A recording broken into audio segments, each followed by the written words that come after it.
Ja Morant and the Memphis Grizzlies have been struggling, losers of 7 of 8, and it didn't get any easier with Ja out of the lineup due to a quote-unquote wrist injury with the Toronto Raptors in the FedEx Forum, which meant Siakam could do Pascal-like things for three. And then Thaddeus Young, he's played a couple games in Memphis. He'd help get the ball swung around to Scotty Barnes, who knocks in the three. Grizzlies looking for some offense. They find it through Desmond Bane. Bane inside to Brandon Clark for the jam, and then this time Bane calling his own number. He had 4 3-pointers along with 4 assists for Memphis. Grizzlies up. Precious Achiuwa has also thrown down a couple dunks in the FedEx Forum. He had 10 points. And then Fred VanVleet for 3. Raptors go back out in front. Let's take it to the second half. Xavier Tillman had 12 and 9. Grizzlies starting to create some distance between themselves and the Raptors. It's Bane again. He had a game-high 26 points. And then how about the first-time All-Star, Jaren Jackson, inside, grit and grind his way for the deuce.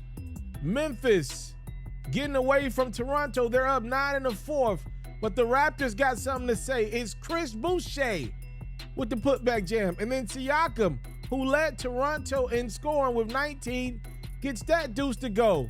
It's a 1-point game. How about Scotty Barnes putting the Raptors up a point with 20 seconds to go? And then how about Barnes with Toronto up by 3? How about Scotty getting a stop on the other end as well? Jaren Jackson was trying to tie the game. Scotty said, "You'll get nothing and you'll like it." Barnes with the score. Barnes with the stop. Raptors with the 106-103 win as the Grizzlies lose their 8th in 9 games. So Ja didn't play in this game versus Toronto. The Grizzlies said he was out due to a wrist injury. Nobody believes that. Many of us believe the reason why Ja didn't play is because Memphis didn't want him to impress because of this alleged altercation that The Athletic is reporting happened between Ja Morant, a couple members of his crew, and the Indiana Pacers following a game on January 29th that the NBA is now looking into. So for those who don't remember, Ja and a couple of the Grizzlies, I think his dad as well, got into it with Chris Duarte, James Johnson, and a couple of the Indiana Pacers. It was a little of nothing, a couple of ejections, and the game went on and finished up. But the report from The Athletic is either Ja or somebody close to Ja put a red beam on somebody in the Pacers crew's car as they were exiting, in the security area of the FedEx Forum. Again, they didn't see a gun, apparently, according to The Athletic, from the Pacers side, but they do believe it was a gun that was directed at them via a laser. So one person said, "We felt like we were in grave danger."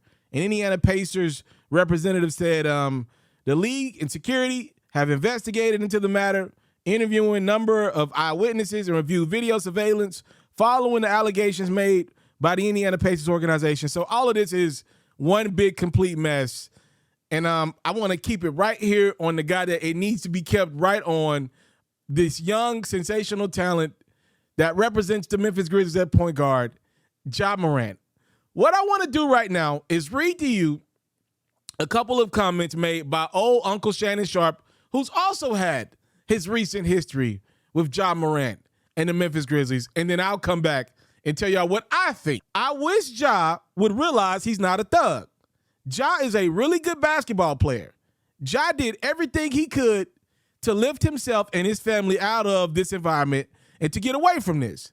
And for some reason, he wants to surround himself with these type of people. Why? Bruh, you not hard. That's not your life. People that are in that life will get everything to be in your life. You got a $200 million contract, and you want people in the NBA to think you hood, to think you gangster, because you roll with these type of people. Bruh, you're putting yourself in harm's way when you don't have to. Nobody looks at you, Ja, and thinks, man, that's a thug. He's hood. He's down. He's about that. You not. Stop pretending. I don't know Ja Morant personally. I've been around him at games, but I don't know him that well. He's a phenomenal player. I would just like to say this to Ja. And I've been saying this for years. I saw this coming a mile away. It was almost like Shannon Sharpe watched a couple of my videos because he took it from the T.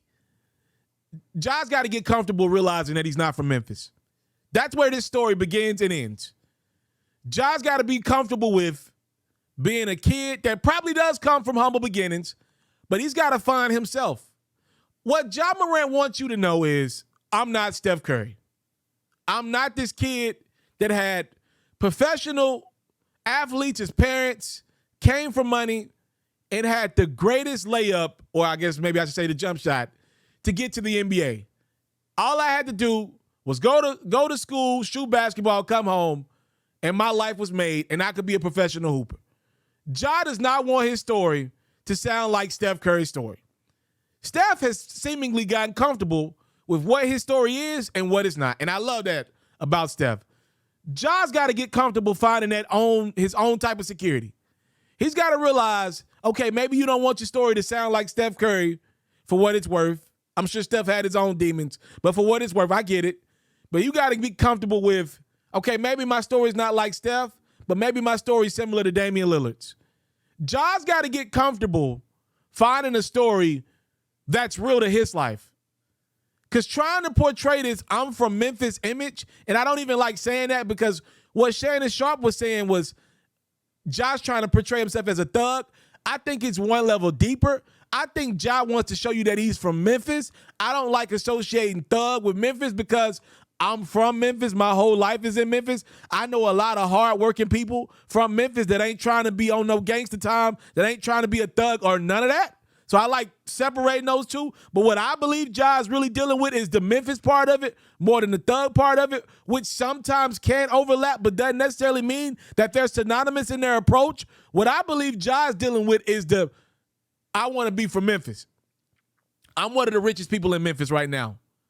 I'm one of the biggest talked about things night to night in Memphis. The rappers want to be athletes. The athletes want to be rappers. We know these stories. It's been this way for quite some time now. Ja's got to get comfortable, though, finding himself. Because the irony in this story breaking this week, there was another story in the NBA breaking, a bigger one. A guy getting traded by the name of Kyrie Irving. And Kyrie ain't tracing street credentials. Let me be clear about that. But the reality is I do believe Kyrie Irving is still trying to find himself as a person right now. And in the midst of him trying to find himself is he's made a lot of people mad. And a couple of those people that he's made mad just so happen to be at Nike, where Ja Morant is about to step in the next calendar year and be the face of, one of the faces of the future of Nike, which Kyrie Irving just lost. And Kyrie Irving now can't even find a team willing to give him money that he deserves for the talent that he is on the court. So Ja better be careful because Ja can quickly turn into Kyrie and Allen Iverson versus Steph Curry or Damian Lillard. I'm not saying nothing's wrong with AI or Kyrie. They're legends of the game, but the reality is they left a lot of money on the table. And Kyrie's story, you could pretty much line Kyrie's story up with him still trying to figure out who he is. So, Ja, you don't have forever to find out who you are in this world. And trying to act like you from Memphis is not part of your story, so find another detail. You need to find another bibliography. You need to find another detail. You need to go source something else because that's just not part of your story. But nothing is wrong with that. Ja, you can do 1,000 things great for Memphis. Everybody's story's not going to line up like Zach Randolph's. Zach Randolph is really from that in a different area. So Zebo was able to come to Memphis and line up right in Memphis. That's not Ja's story. I'm telling y'all stuff I know. You got to find the Mike Conley in your story. Everybody's story's not going to line up like Zach Randolph's or Bonzi Wells. Your story not going to line up like that. Or Tony Allen's. You're not from that, bro. Ain't nothing wrong with not being from that. Listen, Ja, hey, I'm not tracing the streets.